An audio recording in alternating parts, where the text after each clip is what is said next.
All right, welcome to episode 46 of Before the Battle. I'm Nick Baldwin, and joining me, as always, is writer for Sportsnet.ca. He is back. Go, Paolo. Paolo, how's it going?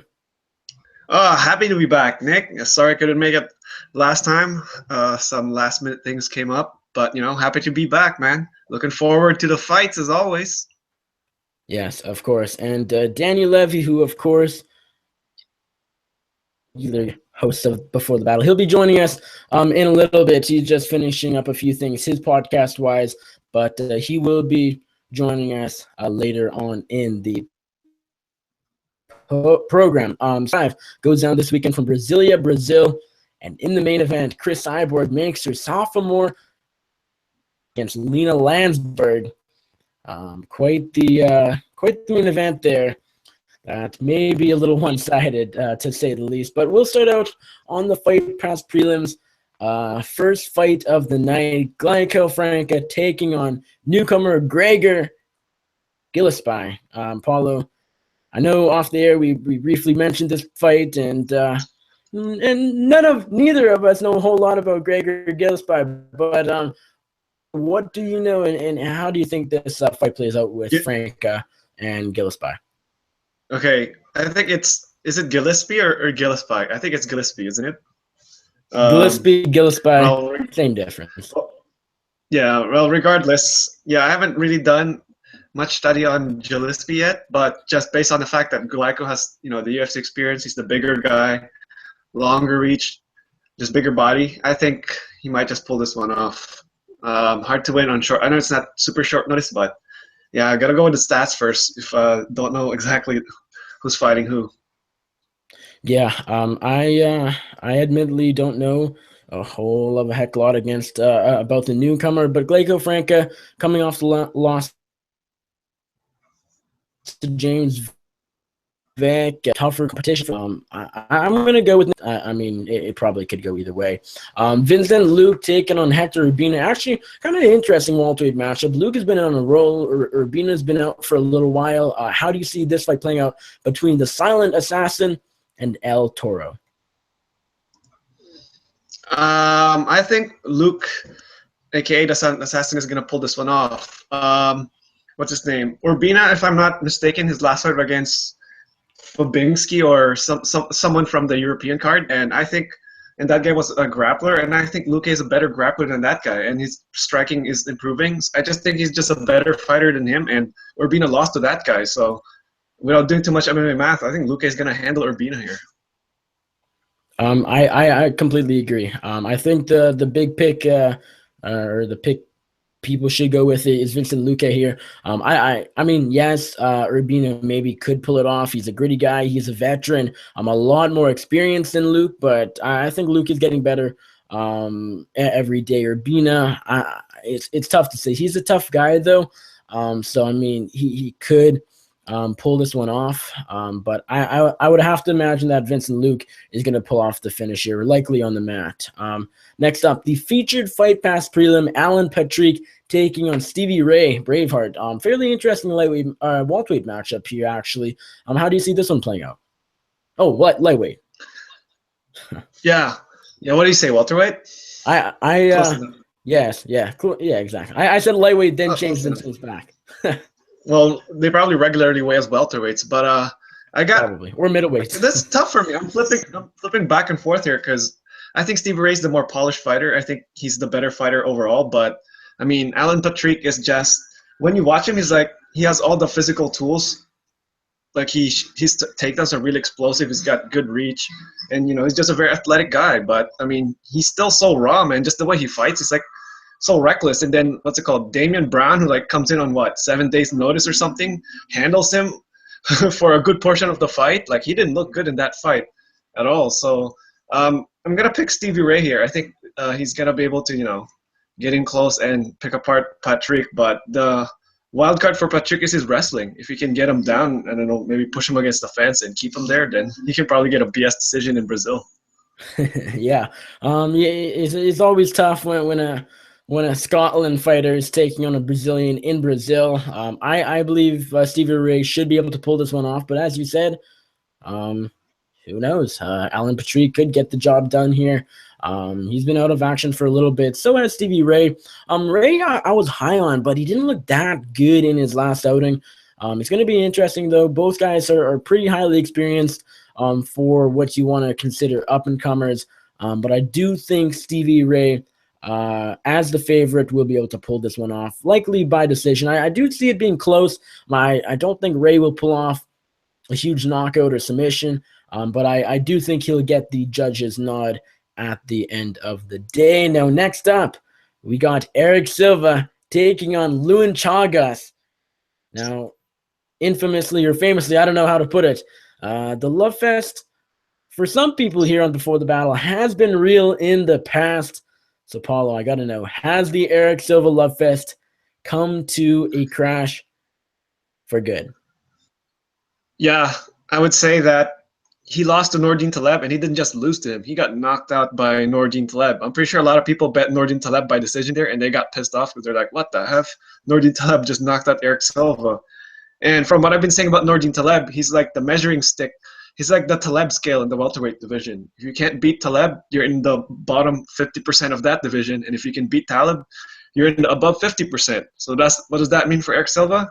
He's in the bottom 50%. And this is post-USADA. He hasn't looked as explosive as his main key for winning, his explosiveness. He just comes out there, guns blazing, whoops the other guy, and that's it. Now that doesn't have that anymore, what does he have? Is he going to start to outpoint Chagas or something? I mean, I guess, but from what Chagas showed against Moraes, who I think is a better fighter than Eric Silva right now, I think he's going to handle Eric Silva in there. I don't know if he's going to finish him. Maybe he's going to decision him at some point. Still got to watch more, but got to go with Chagas here. I agree. I do believe I've always been a believer in the end of the Love Fest for Eric Silva.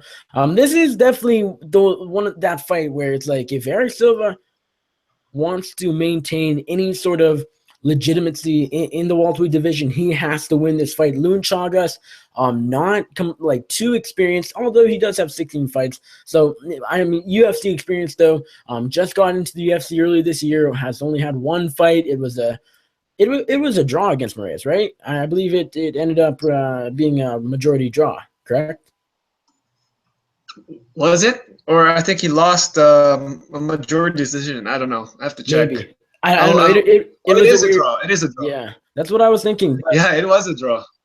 Yeah. Luan Chagas, I think it was like a split draw or something, right? That sounds right. But anyways, Luan Chagas, I was actually impressed with him in his debut against Sergio Moraes. I expected Moraes to go in there and handle business, and Moraes did not do that. Chagas looked really good in that fight. Eric Silva, I know it's in Brazil, and people say, oh, well, he'll be back to the up-and-comer he once was. I don't think that's going to happen. I think this will be the Eric Silva we've seen in his last couple of fights, and that is not a guy that's going to be in the top 15 anytime soon.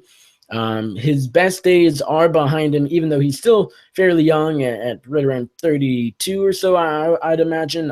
I think Chagas, I think he's going to finish him. This shouldn't be too tough of a test for Silva, just in the sense that Eric Silva's always been hyped up, but I think Chagas is going to pull off the upset here. And I think he actually finishes Eric Silva. Now, next up, we got a pivotal flyweight matchup between Jussier Formiga and Dustin Ortiz, number 3 versus number 12. Very interesting fight at 125 pounds. Paolo, what do you think? Yeah, just a bit on that, Chagas and Silva. Silva was the favorite, but he's definitely flipped to an underdog now. So all that money is coming in on Chagas right there. So the Eric Silva fade fest is real. As for Jussier Formiga and Dustin Ortiz, I got Jussier here, provided Jussier doesn't take a round off, because you know what? I hate doing. I feel like I've been doing a lot of MMA math right now, but go back to that fight he had against Wilson Hayes. I mean, Wilson Hayes showed that he was the much better grappler than Ortiz, and Jussier handled Wilson Hayes kind of easily. In fact, he was so comfortable in that fight that he took the 3rd round off and didn't do anything, that he was getting booed.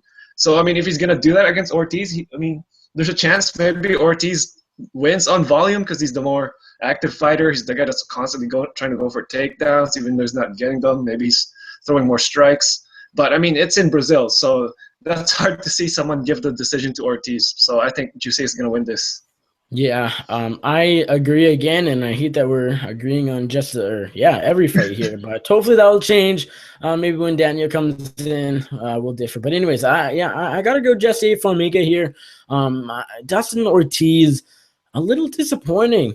His past fighters. So Wilson Hayes. Most people thought Ortiz was gonna get past Hayes, and he didn't. Hayes got past him by a close decision, pretty clear decision though. Just outworked him. Was the better man that night. Jesse Formiga is definitely not a step down from Hayes. In my opinion, it's a step up. I mean, MMA math doesn't work, but Formiga does have a win over Hayes, who has a win over Ortiz. Jesse Formiga, really, really good on the ground. Of course, he's the grappler out of the two. Ortiz is the wrestler. Both guys relatively gritty, but I think Formiga's better on the feet. I think he'll be able to pick apart Ortiz en route to a unanimous decision victory. Next up, we got Hanayaya taking on Michinori Tanaka.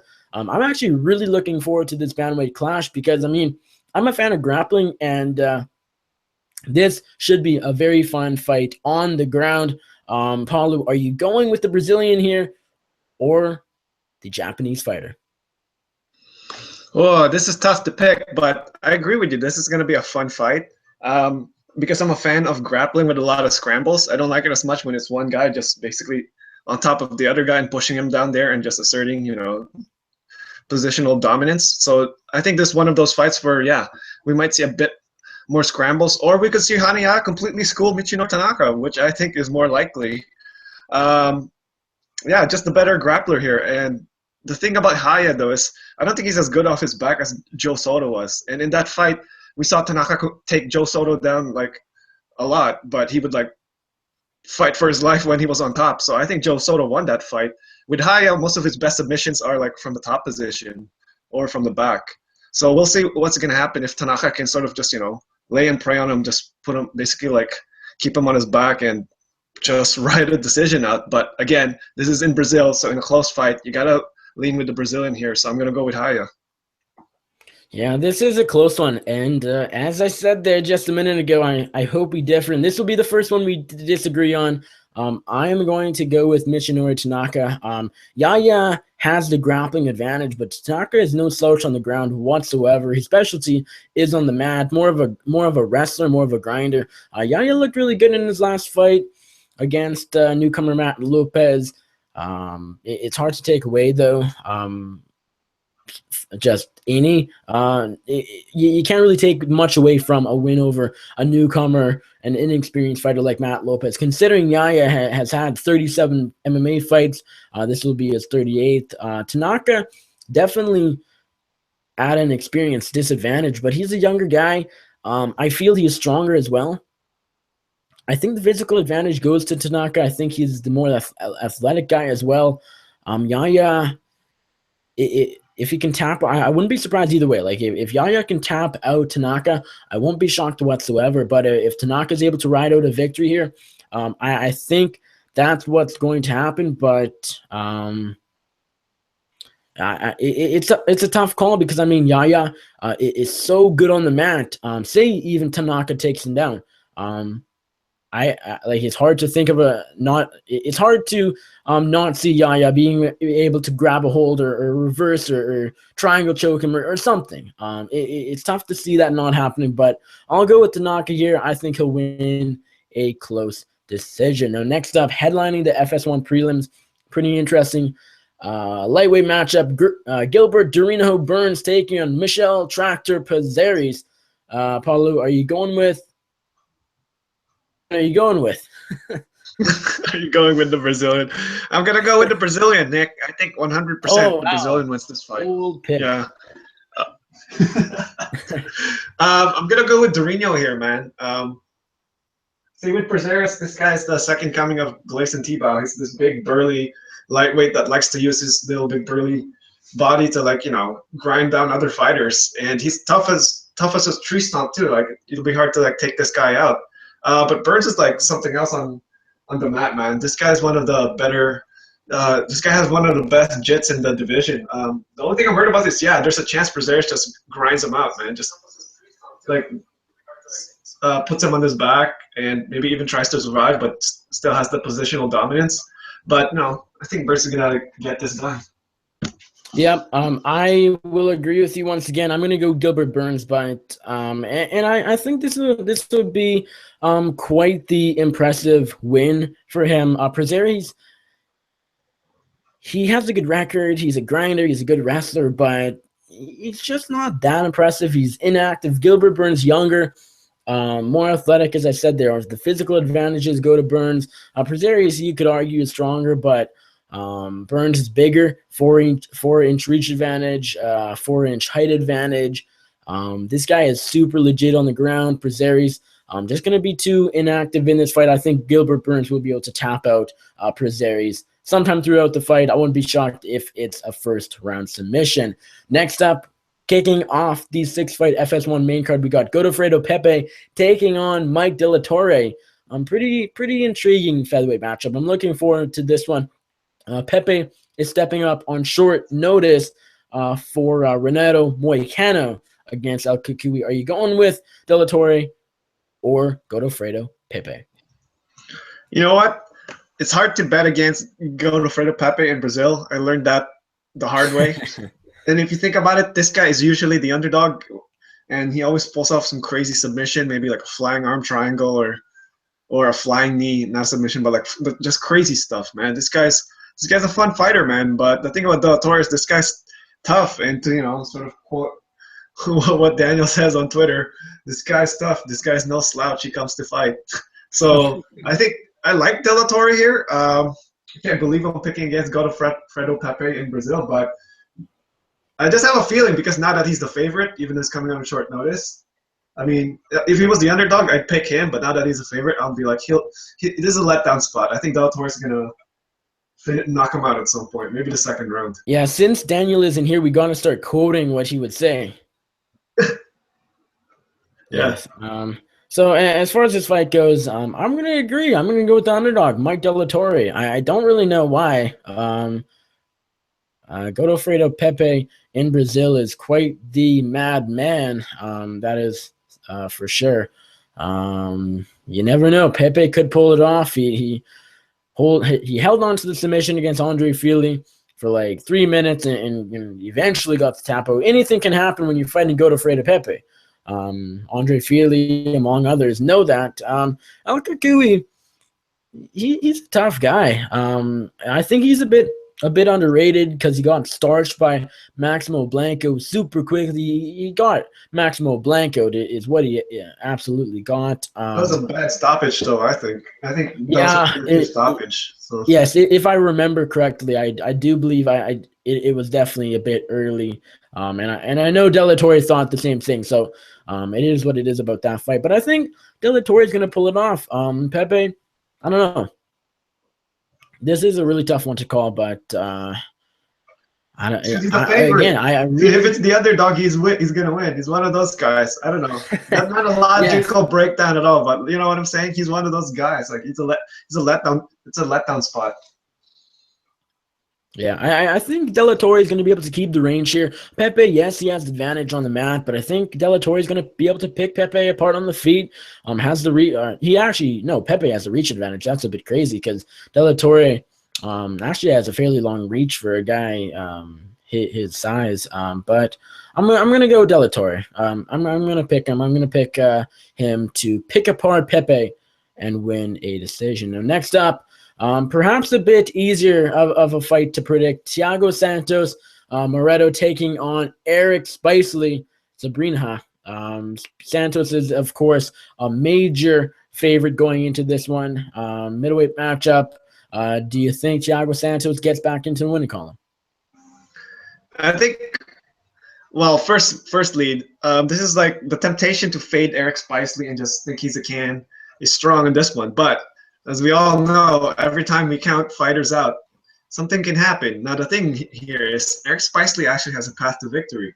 If you get Thiago Santos on the ground, then he can have his way with Thiago Santos because he's a pretty good grappler, man. That's the reason why I bet him against Smiling Sam, and it turns out one of the worst bets I could have ever made. But with that said, I think Thiago Santos is going to stuff his takedowns. We can finish him with like a vicious body kick at some point, maybe to the body or something. But I don't want to count Spicy out. But Santos by KO round one. Yep, I am going to go with Thiago Santos here. I think this is going to be. I don't think this is going to be a close fight really at all. And I think the odds are where they should be. I believe I saw Santos right around 4-1, 5-1. I think that's accurate. 6-1 now. Okay, so it's gone even up, I believe. Eric Spicely, like you said, yes, if he can take Thiago Santos down to the ground, maybe he can do good things down there. But I think Thiago Santos, even if he gets taken down, will be able to get back up. Santos has the reach advantage, should be able to keep the distance until he lands a big blow, whether that's a punch or a kick. Thiago Santos, super powerful, super dangerous on the ground, and I think he'll be able to knock out Eric Spicely early on in the first round. Now, next up, a pretty pivotal lightweight matchup against between Francisco Trinaldo and Paul the Irish Dragon Felder. Like I said, pretty interesting matchup. I'm looking forward to this one. Some people are saying fight of the night could be this fight. What do you think? Yeah, you know what? I'm starting to like Trinaldo now, and the reason why I think is he's starting to become more confident with his overall game now that he's like what 1-8 in a row or something like that. But yeah, so I think he's gonna strike with Felder here. Although if once he starts to feel Felder's power, I think he might go to his resting and his grinding and trying to grind out Felder. But to whatever point, I think Felder needs to knock out Trinaldo, because if it's gonna be a close fight, again, man, Trinaldo, one of the most popular fighters in Brazil, man. Whatever this guy does, And crowd for the cheers judges. him on. Yeah, the crowd will cheer him on whatever he does, even if he just hits air for most of the fight. So yeah, it's either Paul Felder by finish or Trinaldo by popularity decision. Yeah. I'm going with Francisco Trinaldo, and I actually don't think it will be a popularity decision. I do think it will be a good call. I think Trinaldo will be able to outpoint Paul Felder on the feet, and I know that seems a bit weird, a bit crazy, because Felder's really sharp on the feet, a lot of spinning stuff. But Francisco Trinaldo, the older he gets, the better he gets. That's not the case for most people, but it is for him. Trinaldo is on a roll, coming off wins over Ross Pearson, Chad Laprise, a fight of the year candidate with Yancy Medeiros. This guy is super fun. He was a grinder, but now he's been working on his stand-up. A lot of people forget he does come from a striking background as well. I believe he was a kickboxer. So Francisco Trinaldo, really well-rounded. Paul Felder, I mean, yes, he definitely is well-rounded as well. Solid knockout power, pretty good on the mat. He got the submission over Darren Cruikshank not too long ago. But I think Trinaldo's going to be able to keep the pace up. A lot of people are saying Trinaldo's going to gas. I don't see that happening. I think his cardio is getting better. He's gone 3 rounds a couple times in the past year or so. So I don't see the cardio being an issue, and I think he'll be able to do enough on the feet, maybe even take down Paul Felder, and get the judge's nod, and it actually won't be a BS decision. So Francisco Trinaldo by unanimous decision is my pick there. Next up, we have a fight that probably shouldn't be happening in 2016. Roy Big Country Nelson taking on Antonio Bigfoot Silva. This is... I don't know how to put this. Bigfoot Silva should not be fighting. Roy Nelson is on his way out as well. Paolo, who wins? Big Country versus Bigfoot? Come on, this is one of those fights where the UFC is basically like, all right, which of you guys is worth having on the roster? Because honestly, Bigfoot's been getting knocked out left and right, and Roy Nelson's been losing fights left and right. Here's a trivia, Nick. Who's the last guy Roy Nelson knocked out? Big Nog. Yeah, there you go. So what does Big Nog and Bigfoot have in common? They have the word big in them. So they're going to both get knocked. No. Okay, terrible joke. But anyway, yeah. If Roy Nelson doesn't knock out Bigfoot, I mean, seriously. Roy Nelson by KO.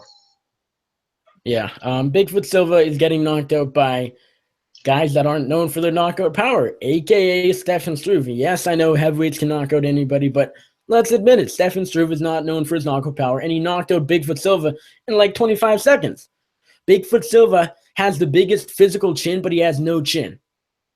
I hope you guys understand what I'm saying. He cannot get knocked out by a jab. Like, he has a terrible chin, and I'm not saying that to disrespect him. It's just a fact. It's you could argue his chin is worse than Overeem. I would say for sure it's worse than Overeem at Yeah, this point.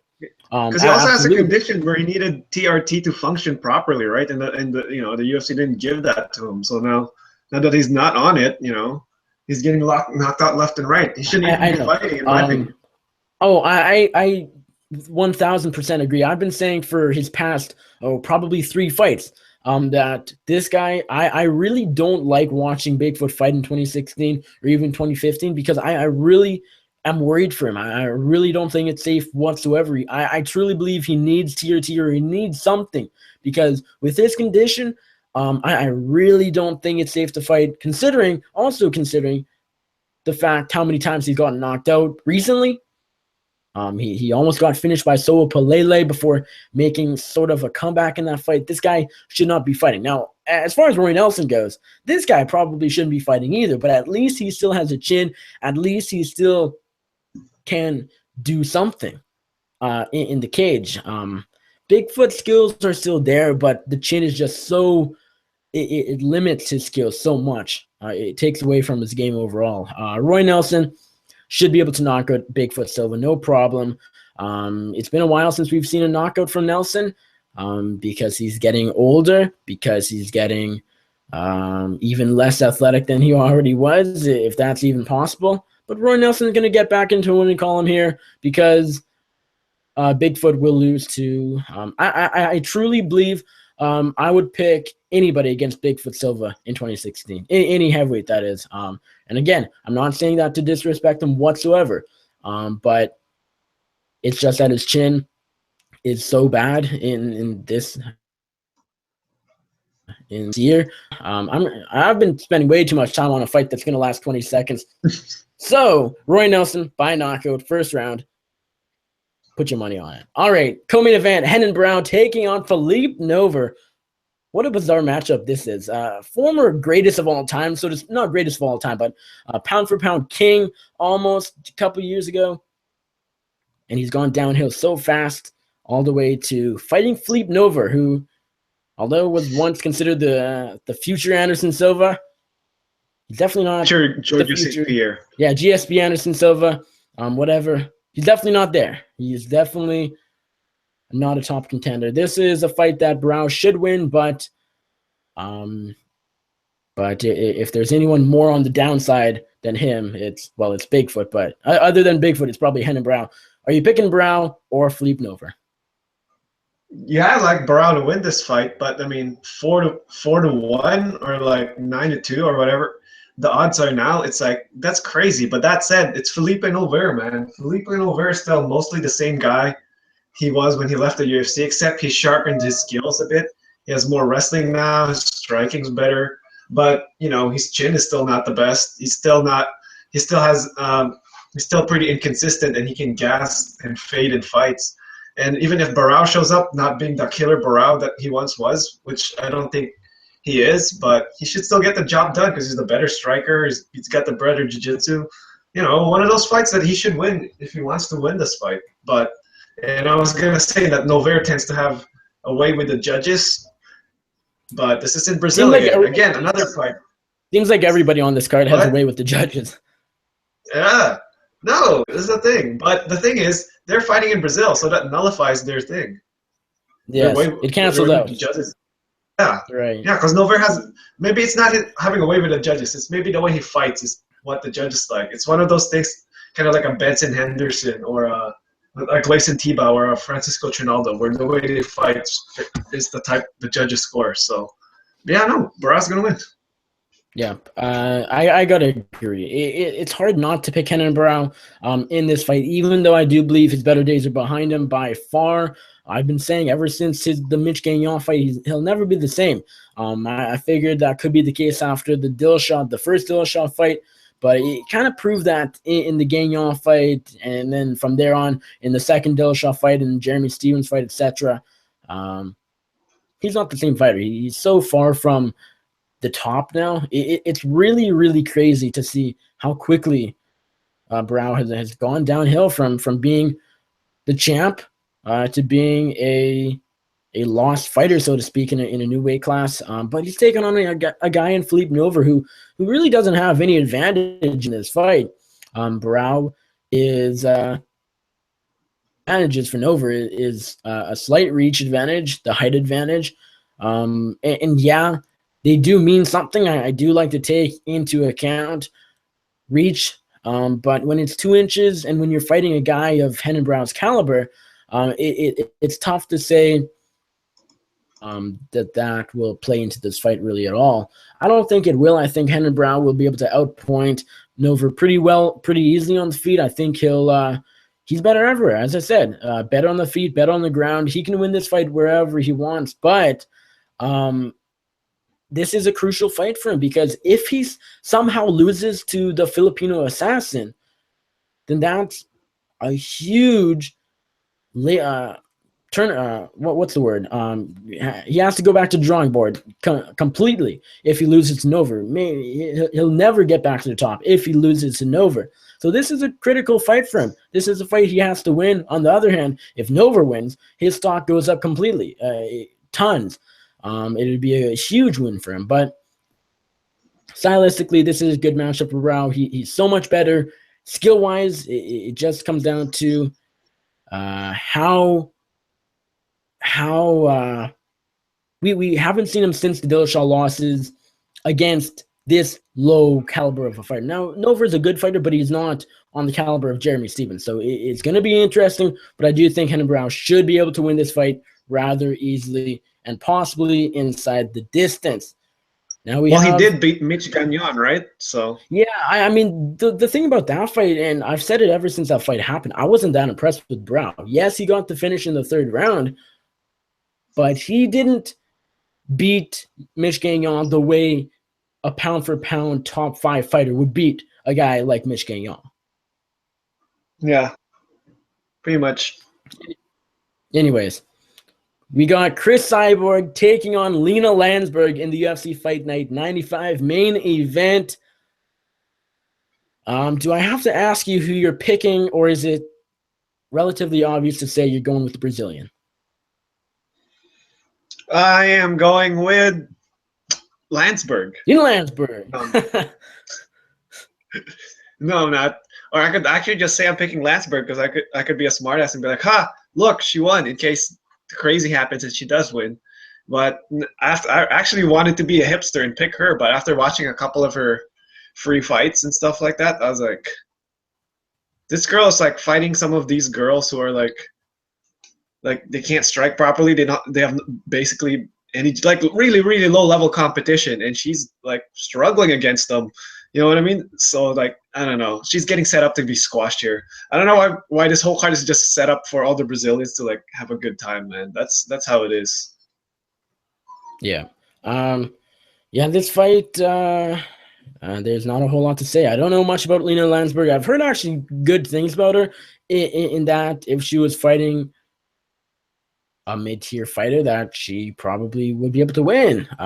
So I don't know. I mean, she's struggling against cans, man. Like seriously, she should be a bigger underdog just based off of those. Oh, I totally agree. There's no way Lena Lansberg will win this fight. If she does, that'll definitely rank up in some of the biggest upsets in UFC history. Chris Cyborg is minus 1,300 favorite for good reason. She deserves those odds. We don't see those types of odds too often, but she deserves to be a 13-1 underdog or whatever she is. Chris Cyborg will get the job done. She's super vicious on the feet. Lena Lansberg will probably not be able to handle the pressure from Cyborg. And once Justino lands some bombs, it'll mostly be lights out for Lena Lansberg in the 1st round. I don't see this fight going any other way. I would be even quite surprised. I wouldn't be shocked if this goes to the 2nd round, but I would be quite surprised if it goes any further. Chris Cyborg, for me, within 5 minutes, absolutely. Possibly Lansberg could get past the 1st, but nevertheless, it's still going to be a very tough night for her. Chris Cyborg, I'll put a time on this. I'll say 2 minutes and 57 seconds into round number 1. Do you care to put a time on it, or are you maybe picking Lansberg, or not confident enough? Lansberg. Uh, let's go with 3 minutes 48 seconds, whatever. Okay. I thought you were gonna say 13 seconds. I'm like, you're pretty confident in Chris Cyborg here. The Cyborg fade train here is the fact that she's like what, weighing 165 pounds or whatever, wherever she is now, and she only has like a few days left. And so the argument becomes, why the hell are they fighting at 140 in the first place? Like, who the hell cares? Just make them fight at 145. They made JoJo Calderwood and Letourneau fight at 125 when there's no 125 division. Why can't they just make Cyborg fight at 145? Lansberg said she would have fought her if the fight was at 145. So what is this arbitrary 140 weight? Is it because they have a future plan to let Rousey and her fight, and Rousey's like 140? You know, is there like some secret plan like that? That's why they're training Cyborg to make 140 or something. That's the only reason I can see behind it. But other than that, freaking make them fight at 145, man. Yep. Yeah, we might as well quickly. Like, I'll add my thoughts on that. It's really ridiculous that this fight is at 145 or 140, and not 145, because you probably saw the video. I saw the video of Chris Cyborg cutting weight ahead of her UFC debut this past May, and if I'm not mistaken, she was crying during the weight cut. It looked very, very painful. It looked very, very uncomfortable for Chris Cyborg. That is something that we shouldn't see ever in mixed martial arts, especially in the biggest promotion ever out there on earth, the UFC, of course. She is cutting way too much weight. The fact that there's no 145-pound division in the UFC and no 140-pound division in the UFC, why make her cut 5 extra pounds when it makes no difference whatsoever, when Lansberg or any opponent is willing to fight her at 145, and when there is a 0% chance of Chris Cyborg ever making 135. She would literally have to take off her arm to make 135. So if she's going to fight for some sort of title, then the UFC will have to introduce a featherweight division or come to some ridiculous terms that whoever the champion can defend at 140 instead. That wouldn't happen. But it really is ridiculous that it's at 140. They're just making Cyborg cut 5 extra pounds, and I can't think of any good reason for it. Yeah. No, I don't know. Who knows? Maybe they were just like, yeah, let's just keep her, make her fight at 140. Yeah, the Rousey thing was the only reason why I was thinking they could be at 140, right? Because they might still have a future plan of doing that. Because that would still sell. That fight would still sell even if Rousey is like, you know, wherever she is now, and Cyborg's still smashing nameless fighters. That's the only fight for Cyborg right now. It's the Rousey fight. Holly Holm said she would fight her, but Holly Holm just lost to Shevchenko. So, I mean, what else is there for Cyborg to do? Yeah, it's almost as if the UFC is like punishing Cyborg just because she isn't willing to go to 135. And I'm not saying for sure that's the case. That'd be pretty, well, not pretty. It'd be very ridiculous to punish Cyborg and put her perhaps in danger just because she physically can't get down to a certain weight. So I hope that's not the reason, but I mean, what else could there be? But anyways, you were, of course, the DraftKings master. A little short notice DraftKings team I believe you made up before the show. If that is correct, let us know who your 5 fighters are, DraftKings. Yeah, so I finally won in DraftKings after like a long losing streak. I only won a little bit though because as we know, last event, Michael Johnson KTFO just Dustin Poirier. It was just evident there that Johnson was just the better striker. Poirier just couldn't handle that, that counter. But now we're looking to get even more. And right now these prices are effed up. These prices are just messed up. There's like 5 fighters at what? 11,000. Like, you're basically gonna be taking whichever fighters you think are gonna smash the fastest, and then picking whatever underdogs are sexy over here. And right now, I think the sexiest underdogs are Luan Chagas and Jusei Formiga at 8,800 and 9,200, respectively. I think Formiga being the favorite and being the lower price fighter is kind of fishy, so I don't know. about that. And then Luan Chagas, lower price than Silva. I think he's the better fighter right now, unless old Eric Silva shows up, which I don't think will be the case. And then It I is got Brazil, Barao. so we'll see. Yeah, we'll see. It's Brazil, so I mean they're both Brazilian, but we'll see. And then we got Hernan Barao, Thiago Santos, and Hani Yaya. All right. So my team tentatively, I don't know if I'm going to keep this one, but right now I got Gilbert Burns, I got Loon Chagas, I got Thiago Moreta Santos, Francisco Trinaldo, and Michinori Tanaka. A little iffy about the last two. Trinaldo is relatively cheap at 9,700. I don't see him finishing Felder, so that's the only issue I have about that one. But I do think he gets past Felder rather comfortably. And then Tanaka, again, that's a tough one. That's a coin toss fight for me.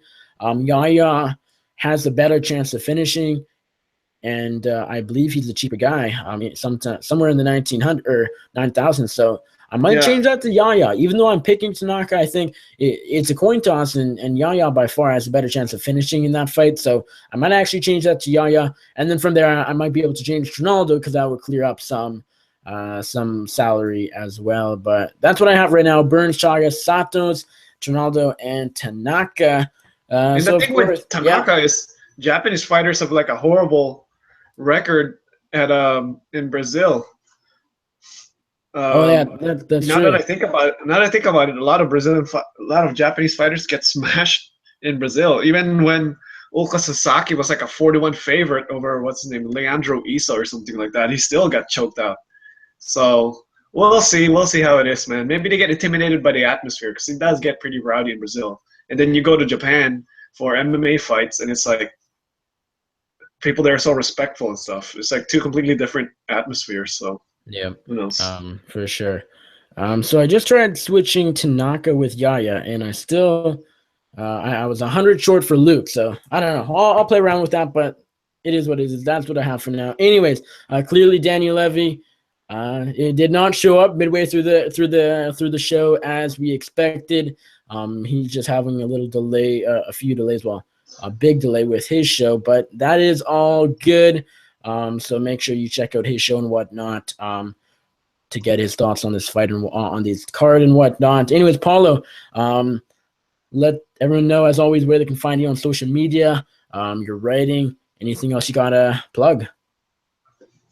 Yeah, I've been taking it a bit easy lately. I haven't been writing as much articles, but I've been working on a couple of projects. Can't really say much about it right now because I have nothing to show for it yet. But stuff will be coming out for Sportsnet soon.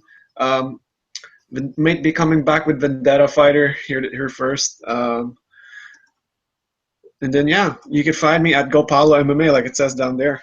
And you can check out my other account, GoPaolo.com, which I've been working on more. I've been doing a lot more less MMA writing. I mean, a lot more non-MMA writing. It is Vendetta Fighter's 11th return in the past 2 months. Yeah, seriously. Who knows? Well, we'll see.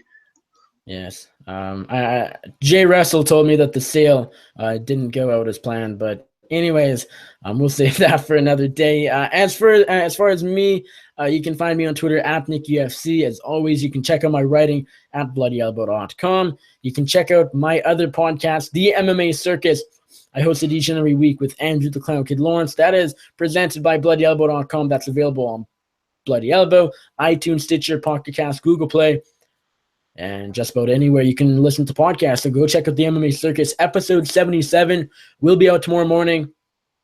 2 guests on the show. Really cool show. Stephen Wonderboy Thompson and Justin Gaethje. So 2 really cool guests.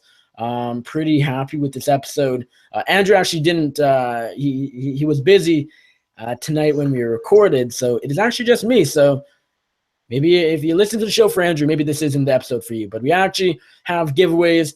We did 2 giveaways last week, and we announced the winners on this show. And we also announced 2 more giveaways. So definitely check that out. I think that's about it. So thank you guys for listening to Before the Battle, episode 46, UFC Fight Night Brasilia, Cyborg versus Lean Lansberg. And with that, enjoy the fights.